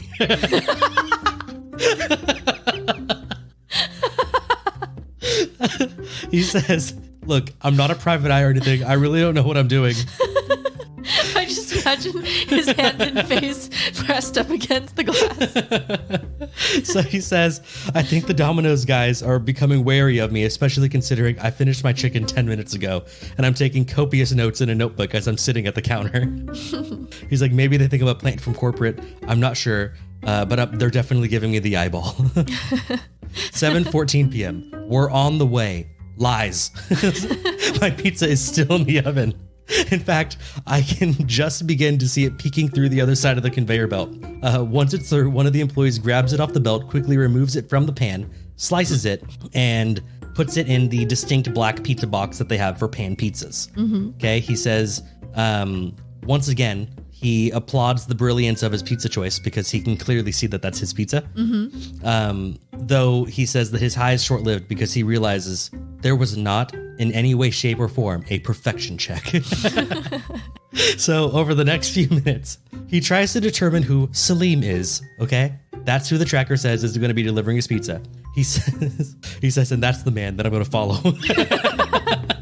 So 3 different employees arrive within the next few minutes. He says that for the sake of fairness, I will call them all Salim. He's like, regardless of their race, creed, or color, Salim 1 arrives at 7:16 and begins helping make the pizzas. I cannot discern if he is a delivery guy or not. Salim 2, who arrives at 7:17, is definitely a delivery guy, but he comes in, drops off his insulated bag, and goes in the back. When Salim 3 arrives a few seconds later, he goes right to the orders and checks out my box. Noticing that something's missing, Salim 3 grabs a cup of ranch dressing and puts it in my box. Way to go, Salim 3. There actually was a perfection check, and Salim 3 indeed made sure my order was perfect. He says, thank you, Salim 3. I'm very happy with your service. Even if your tracker is bullshit, Salim 3 is the real deal. 7:18. The chase begins. Like, so much is going into this. This is some shit I could see you doing. I would do that. He says within a minute, Salim 3 has gathered up the orders and is out the door. A prompt, efficient fellow. I then, he says, conspicuously run outside, start my car, and wait for him to exit the plaza. He pulls out in his Honda CRV and I follow right behind him. He says, meanwhile, the tracker says my order is still on the way. Yeah, now it's on the way. 4 whole minutes later. He says, I struggle a bit to keep up with Salim 3, who proves to be a speedy driver. He says, I lose sight of him, but only for a second, then quickly catch up. He's going away from the direction of my house, so I assume that I am not the first stop. 7:23, the delivery guy's first stop. Salim 3 pulls into someone's house, and I pull into a bank parking lot across the street. I carefully watch Salim 3 as he gets out with the order and brings it to the front door. I also wanted to think of plausible excuses as to what I'm doing if questioned by anyone, but I can't think of anything at all. Essentially, I'm stalking a surprisingly diligent pizza man. 7:25, the chase continues. With his first order delivered, Salim 3 pulls out of the driveway and heads out, so I pull out just behind him. He once again zips along, and I manage to lose sight of him again for almost 10 seconds this time. I finally catch up with him at a stoplight, And to catch back up, I'm forced to run a red light and cut off oncoming traffic. 7:36, the pizza is delivered. He says, the pizza man and myself pull onto my street and Salim 3 proceeds to drive around a bit looking for my house. This happens all the time. This is a forgivable offense, Salim 3. Says that he ends up driving past his house and looks around. I'm pretty sure he ends up driving past the reporter or the journalist. And so Salim 3 looks at him and he says, that's it. Salim 3 knows I'm the weird chicken guy. He says also, I drive a large bright white SUV and I've been following him for the past 20 minutes. He's definitely made me. So after a few minutes, Salim 3 calls my cell, which I hope he can't hear ringing in my car, mere feet away. He asks which house I'm in. I tell him and he pulls up to the right spot. Within a minute, he's handing his wife the pizza. And at this point, the tracker still says that my pizza is on the way. So I assume while all of the other stages are bullshit, this one requires some sort of confirmation button by the delivery guy. 7:45 p.m. He says about 8 minutes after the pizza arrived, the tracker says it's been delivered. So for some reason, Salim 3 didn't check that it was delivered until, 8 minutes later. So he says, in short, I totally blew the lid off this whole pizza tracker thing. I don't want to compare myself to Woodward or Bernstein or anything, but I'm pretty sure they never stalked a pizza man on a rainy evening to expose the truths that will haunt a generation. So this guy is fucking hilarious. Brian Van Hooker. This is his little bio on the bottom of the article. Yeah. Brian Van Hooker is a staff writer at MEL, specializing in pop culture food, especially pizza, and long-form oral histories. He is the co-creator of the comic book Barnum and Eldwood and The Tramp, a comedy pilot starring John O'Hurley. He also hosts a TMNT interview podcast called Turtle Tracks and was once called A Good Guy by Mr. T. Turtle Tracks, huh? Turtle Tracks. Guess he's got his own podcast. TMNT interview podcast. Let me see if I can find it. Maybe it's real, maybe it's fake. Maybe he just wrote it to make idiots like us giggle. TMNT. It's called Shellheads. Turtle Tracks. It's not called TMNT. It's called Turtle Tracks. Oh. Which actually makes sense because in two of these... Yes. in two of these articles that I've read of his, he quoted Teenage Mutant Ninja Turtles. Like that? Uh-huh. There it is. Turtle Tracks. Yeah. Yeah, so he quotes Teenage Mutant Ninja Turtles in all of his articles, which is awesome. So there you have it. There is my pizza time stories. Those were excellent, Jacob. Thank you. So he has an explicit warning on every one of these episodes. Awesome. Fantastic. I don't really like Teenage Mutant Ninja Turtles, but maybe I'll give it a shot because he's funny. He only has 11 episodes so far. Yeah, so then that means that article was recent. I'm going to give him his first rating. What if it sucks? Well, but that article didn't. No, that article was fucking gold. And I believed every word of it.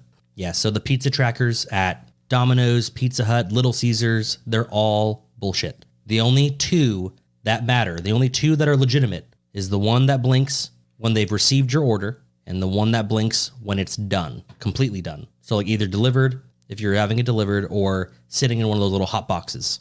Those are the only two that matter. Everything else, garbage. I mean, I figured. I didn't at first. I was like, wow, they really have a system like that for Domino's? I figured it'd be easy enough. You click a little button. I know, but so tedious. Like it takes so much time to do that for every single little order. Maybe. I didn't expect it to be super accurate, but maybe accurate for one person, right? They take 3 pizzas. Now it says, boop, they're preparing it. All 3 of them get the notification that it's being prepared. Then they build all the pizzas, put one in the oven. Build pizza, put in the oven. Build pizza, put in the oven. Then go back and check that they just did all 3. So the person whose pizza was last in the oven, most accurate in time. But I mean, that would still be within a minute or 2 of each other. Yeah, I mean, it was one of those where I just assumed not that straight it up. It says your pizza's in the oven and it hasn't even been made yet. I was like, because I think we were in 29 Palms the last time I remember ordering Domino's and watching the tracker. So that was 10 years ago. Yeah.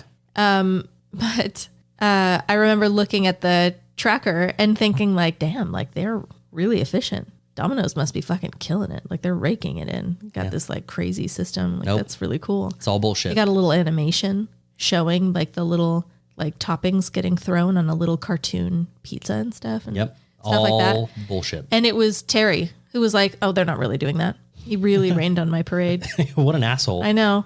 He didn't even do it in like a funny way, like Van Hooker. No, Terry doesn't do it like that. Terry's lame. He just like spits it out. I hate him. He like vomits it on you. Lame. It's awful. Yeah. But like, and then I thought, maybe like the perfection check was them, like they had cut it, put it in the box, and it's basically just sitting on the counter waiting for the delivery guy to grab it now. Yeah. Like that's them like signing off that they're done. Uh-huh. Then when it says it's on the way, like the pizza delivery guy's like, oh, I got this order, this order, this order. Click, click, click. They all say they're on the way. Then delivered, click, delivered, click, delivered, click. Uh-huh. Like that way they're all covered. That way the company can track how long everything is taking. So you can't be slacking. Right. Right? That's why I thought it was actually there. I thought it was there because the company wanted to make sure their employees aren't slacking. But also, conveniently, we can let our customers know that their shit's being made really quickly. Yeah. So you don't have to call and ask what's going on. No, it's all bullshit. It was just put up there so that you wouldn't call and ask what the fuck is going on. It's really smart. Because if it says it's out for delivery, you're not going to call the store and be like, where's my pizza? Right. But, oh, it's out for delivery. And if it doesn't come right away or around the time you think, oh, they must have, run into traffic or had to deliver. Or they stopped somewhere else. Had to deliver several others before they got to me. Yeah. Mm-hmm. Not the case. Not the case. Bastards. The bastards have lied. Okay. I mean, I'm just not super bummed out by that. It's just, Do you miss the Noid? I do. I do miss the Noid. The Noid. Although Avoid the Noid. I'm a sucker for little claymation animations. Yeah. You know what I miss? I wasn't actually around for it, but I've seen like old movies with like old commercials in it and stuff. Uh-huh. The Frito Spandito. I don't remember that one.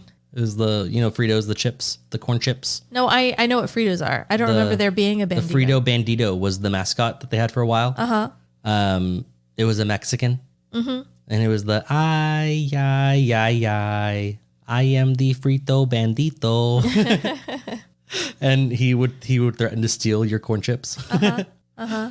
He had a gun. Uh-huh. The whole nine. And then finally they were like, ooh, this might be a little racist. We should stop. And so they did. Is that why they got rid of the Taco Bell Chihuahua? Te quiero, Taco Bell.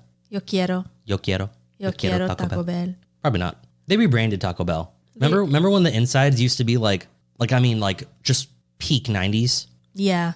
And then they were like, no, we need to be like modern and futuristic and hip. Yeah. And I mean, it missed the mark, because it's Taco Bell. It's just gotten to a point where everything looks the same on the inside. Taco Bell, Chipotle, Starbucks, McDonald's, like they all decided. They're bland. Like everything is boring. Yeah. There's no weird like spray paint art on the wall. Okay. My styrofoam cups don't have weird cartoon characters. Cartoon paintings on them. Uh-huh. What is the point? Right.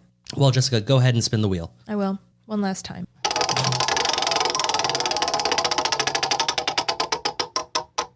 If you could go back in time and automatically be best friends with anybody, who would it be? I'm going to choose someone powerful. Yeah. Like fuck up my enemies. I'm not going to say my original thought. Why? It's just lame, I think. Okay. Because my original thought was Cleopatra. Oh, okay. And that's because like we'd be rich as shit. Yeah. Right? And be able to like party it up with all the other Egyptians. And we'd also totally be fucking. Because it's Cleopatra. Because it's Cleopatra. And I'm her best friend and I have a penis. Right. So we'd be fucking. Yeah. But I'm not going to say that because it's too predictable. Uh-huh. We talk about how much we want to fuck Cleopatra all the time. I don't.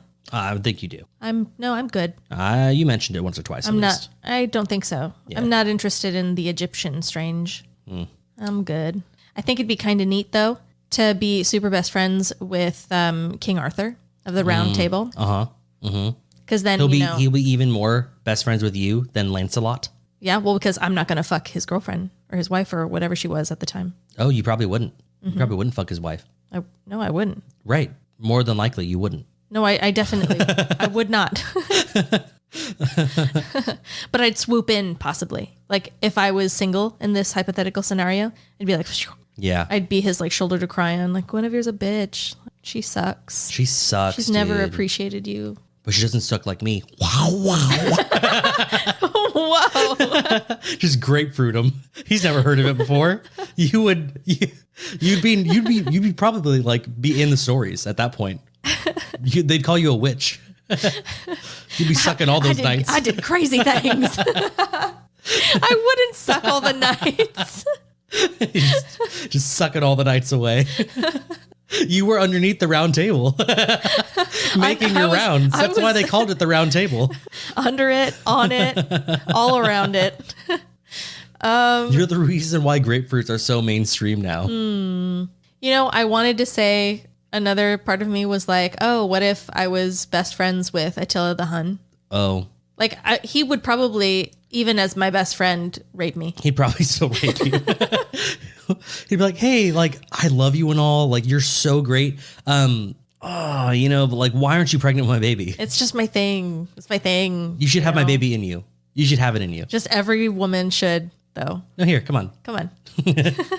Like, he'd very kindly take advantage of you. He'd rape me in a best friend kind of way. Okay, that's terrible. Oh my God.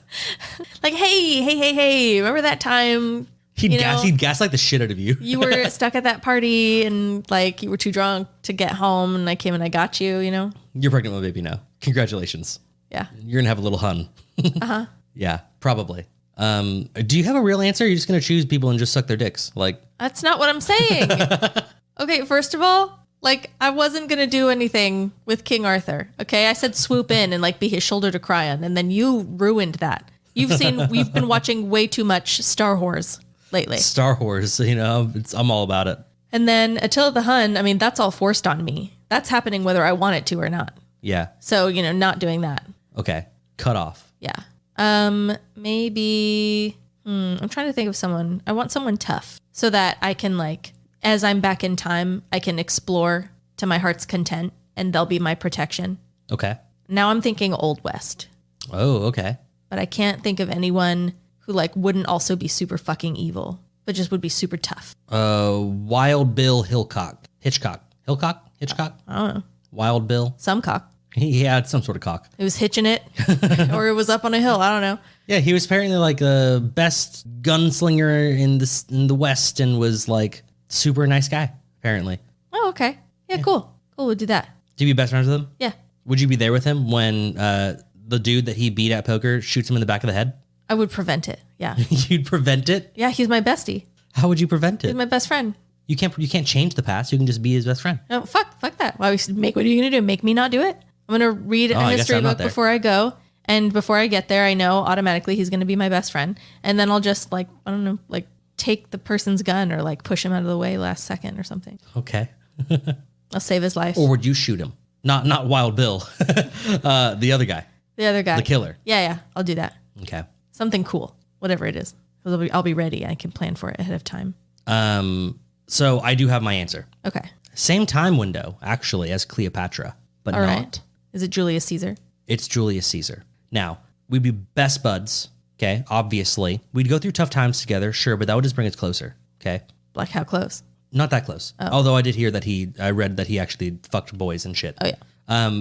But not me. Right. We're tight, Right. you know? And then he becomes, you know, Caesar. They actually named it Caesar. He's like the emperor of Rome. Fucking dope. I'm the emperor's best friend. Like, that's got to be a movie, you know? The emperor's best friend. That's probably a movie. I'm going to be in it. It's going to be about me. Right.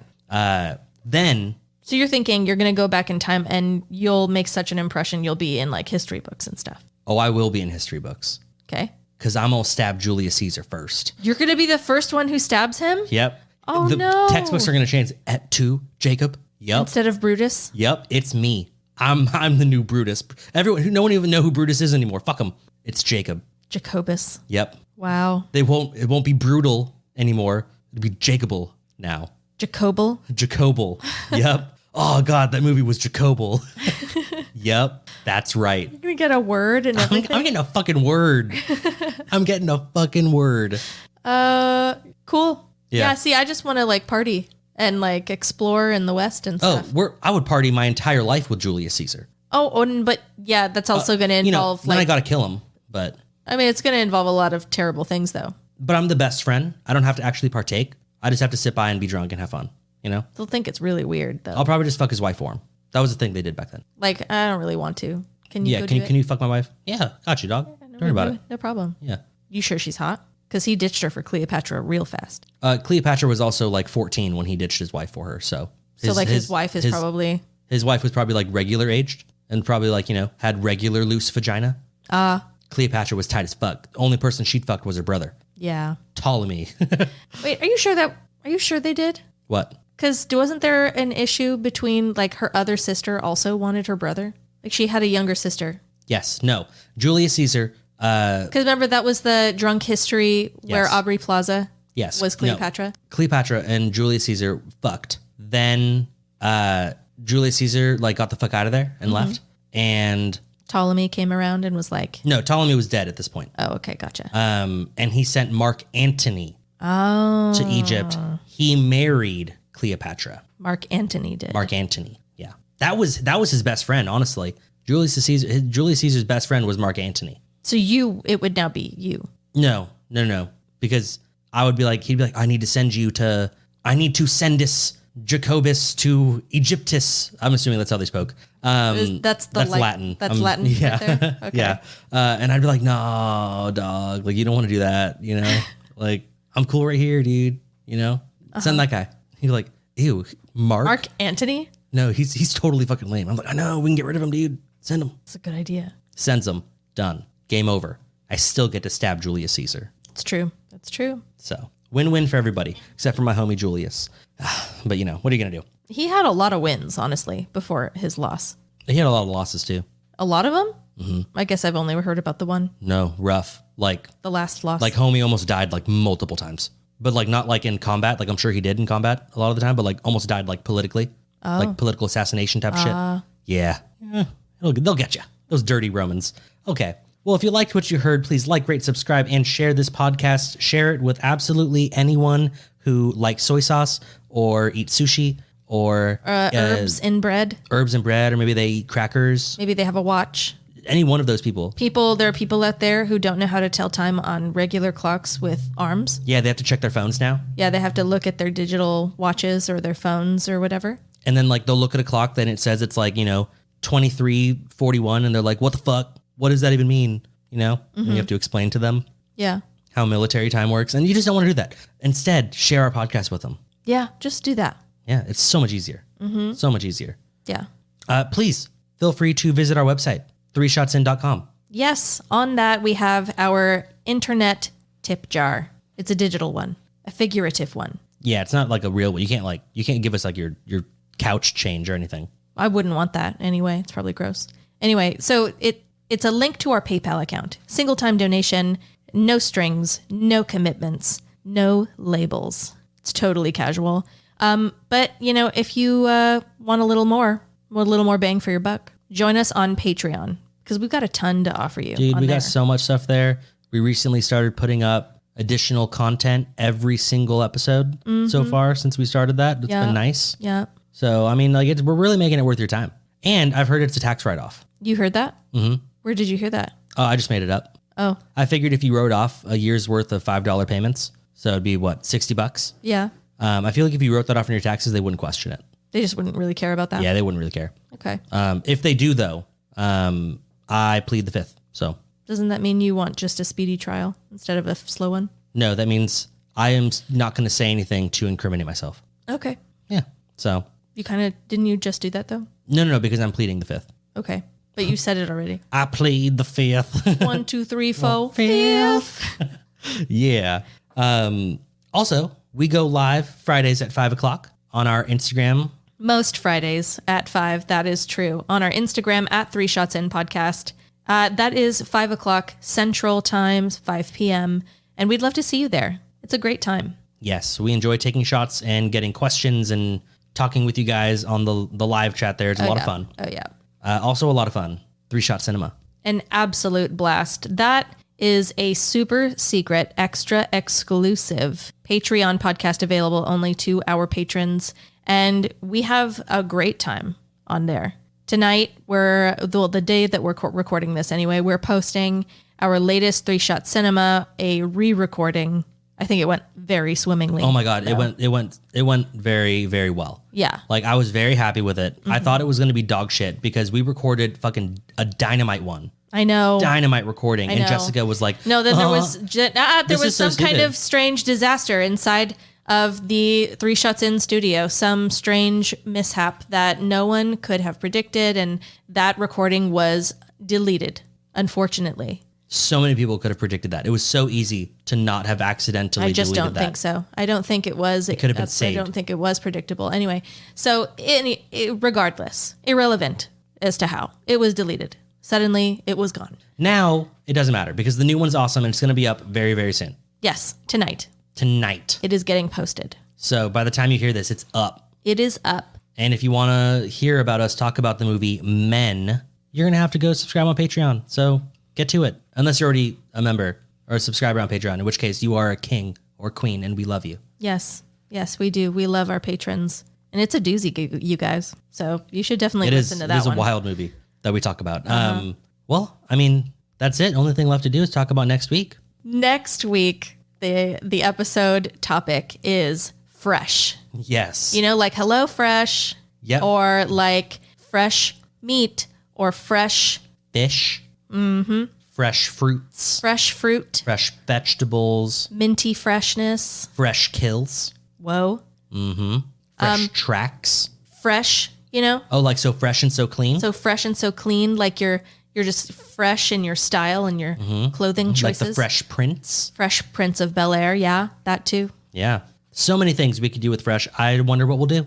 Who knows? I don't think anyone is able to predict what we're going to talk about. Did you expect that I was going to talk about dominoes? No. Who would have thought that time would lead to dominoes? Not me. Not me. Did you think I was going to tell you a story that gave you literal goosebumps? Oh, it didn't give me goosebumps. It made me straight up nauseous. You got queasy? You really did? I seriously did. Oh, I thought that felt, was just... No, I felt straight up disgusted. Yeah. Like that put a hole in my stomach. It was gross. I did not like that. Well, you didn't expect that. No. Like dope ass story. Good for you. Thank you. I'm kind of jealous. All right. Well, thank you so much for listening. We'll see you guys next time. See you then.